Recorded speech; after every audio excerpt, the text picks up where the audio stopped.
రోజు చాలా అంశాలని మాట్లాడుతున్నారు అధ్యక్ష. ఈ ప్రభుత్వం ప్రజలు ఎన్నుకున్నటువంటి ప్రభుత్వం, ఈ ప్రభుత్వం ప్రజలు ఏర్పాటు చేసుకున్న, ప్రజలు నిర్మించుకున్నటువంటి ప్రభుత్వం. ఈ ప్రభుత్వాన్ని 2 నెలల్లో పడగొడతాం, 6 నెలల్లో పడగొడతాం అధ్యక్ష. ఈ పడగొట్టడానికి, కూలగొట్టడానికి ప్రభుత్వ బిల్డింగ్లు కాదు, ప్రభుత్వ భవనాలు కాదు, ప్రజల మనోభావాలు, ప్రజల ఆకాంక్షతో ఏర్పడినటువంటి, ప్రజల విశ్వాసాలతో ఏర్పడినటువంటి, ప్రజల నమ్మకాలతో ఏర్పడినటువంటి, ప్రజల 1000 కళ్ళతో ఆశతో ఎదురు చూస్తూ ఆ ప్రజల ఆశలు నెరవేర్చడం కోసం ఏర్పడినటువంటి ప్రభుత్వం అని చెప్పేసి చాలా గర్వంగా చెప్తున్నా అధ్యక్ష. అధ్యక్ష, ఇట్లాంటి మాటలు మాట్లాడుతుంటే ప్రజలు మేము ఊళ్ళలో పోతున్నప్పుడు చెప్తుండే అధ్యక్ష, ఏమంటుండంటే దాదాపుగా 10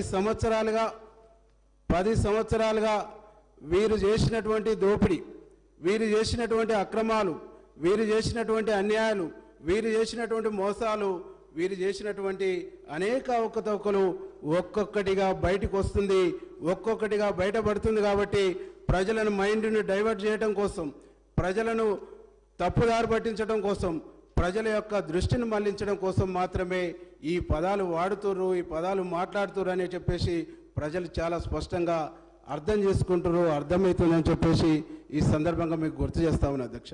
అధ్యక్ష, ఒక్క విషయం ఈ సందర్భంగా మేము గుర్తు చేస్తా ఉన్నా అధ్యక్ష.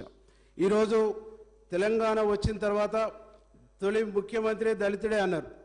ఉప ముఖ్యమంత్రి రాజయ్యను చేసి, రాజయ్యను తొలగించి దళిత జాతిని ఘోరంగా అవమానించినటువంటి ప్రభుత్వం గత ప్రభుత్వం అని చెప్పేసి నేను చెప్తా ఉన్నా అధ్యక్ష.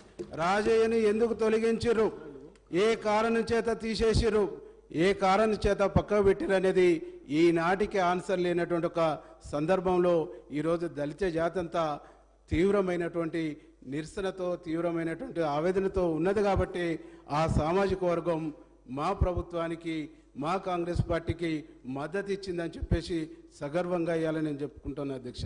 అదే తెలంగాణలో కాంగ్రెస్ ప్రభుత్వం అధికారంలోకి రాగానే ఒక దళితుడైనటువంటి మా బట్టి విక్రమార్కన్నను డిప్యూటీ సీఎం చేసి సగర్వంగా అదే ప్రగతి భవన్లో కూర్చోబెట్టి తన ఉందాతనాన్ని చాటుకున్నటువంటి ముఖ్యమంత్రి మా ముఖ్యమంత్రి అని చెప్పేసి చాలా గర్వంగా చెప్తున్నా అధ్యక్ష. అధ్యక్ష, ఈరోజు దళితులను ఉద్ధరిస్తున్నాం, దళితులను అభ్యున్నతి ప్రభుత్వం తోడ్పడుతుందని చెప్పేసి గత 10 ఏళ్ళుగా చెప్పారు అధ్యక్ష. అధ్యక్ష, ఏం చేసిరు అధ్యక్ష? దళితులకు సబ్ ప్లాన్ అన్నారు, సబ్ ప్లాన్ బాగలేదని చెప్పేసి సబ్ ప్లాన్ తీసేసారు, సబ్ ప్లాన్ తీసేసి రకరకాల పేర్లు పెట్టారు. కానీ అధ్యక్ష, నేను ఒక విషయాన్ని ఈ సందర్భంగా మీ ద్వారా సభ దృష్టికి తీసుకొస్తున్నా అధ్యక్ష.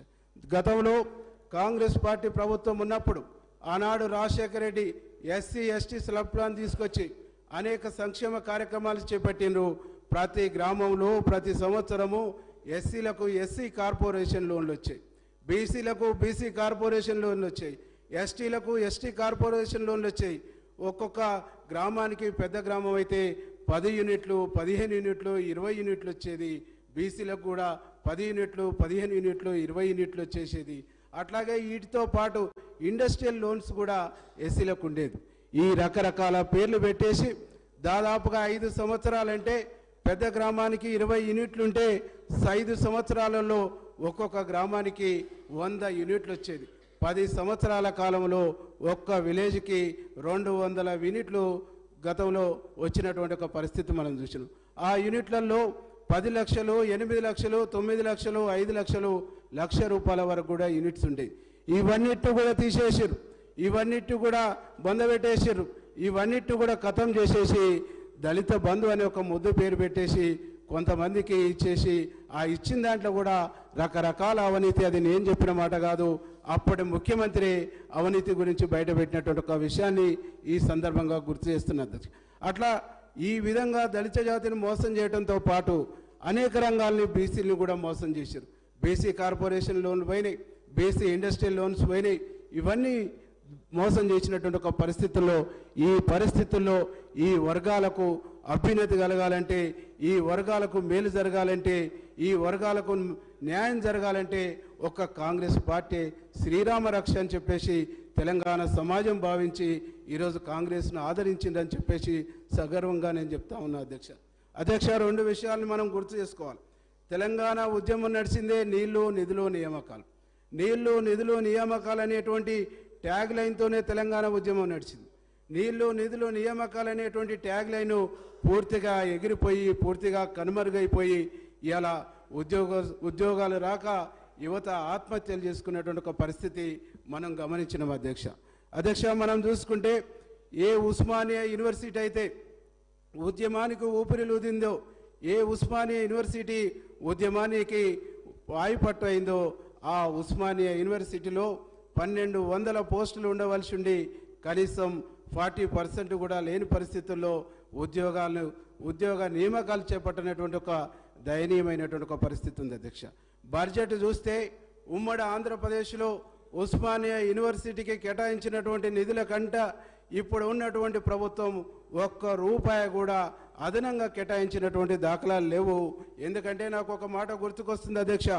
ఆనాడు మనధర్మశాస్త్రంలో నేను ఎక్కడో చదువుకున్నా, కింది వర్గాలు చదువుకోవద్దు, కింది వర్గాలు చదువులకు దూరంగా ఉండాలని చెప్పేసి నేను ఎక్కడో చూసిన అధ్యక్ష. అదే మాకు ఈరోజు అర్థమవుతుంది అధ్యక్ష.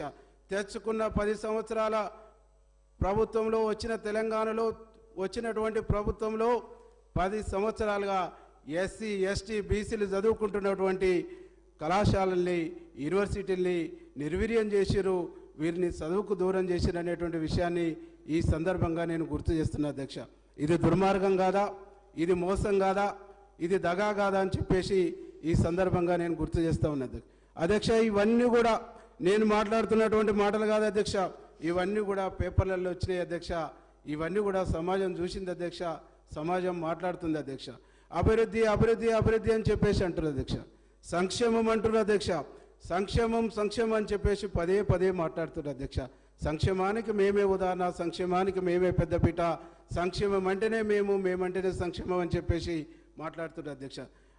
నిజంగా మీ సంక్షేమాన్ని ప్రజలు విశ్వసిస్తే, మీ సంక్షేమాన్ని ప్రజలు నమ్మితే, మీరు చేస్తున్నటువంటి సంక్షేమాన్ని ప్రజలు 100% గుర్తిస్తే ఎందుకు ఖమ్మంలో 1 సీటుకు పరిమితమయ్యారు, ఎందుకు నల్గొండలో 1 సీటుకు పరిమితమయ్యారు, ఎందుకు వరంగల్లో 1 సీటుకు 2 సీట్లకు పరిమితమయ్యారు, ఎందుకు మహబూబ్నగర్లో 1-2 సీట్లకు పరిమితమయ్యారు, ఎందుకు మిమ్మల్ని ప్రజలు విశ్వసించలేదు?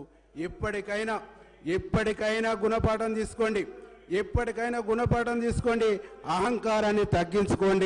అహంకారాన్ని తగ్గించుకొని రియలైజ్ కండి, ప్రజలు క్షమిస్తారని చెప్పేసి ఈ సందర్భంగా నేను గుర్తు చేస్తా ఉన్నా అధ్యక్ష.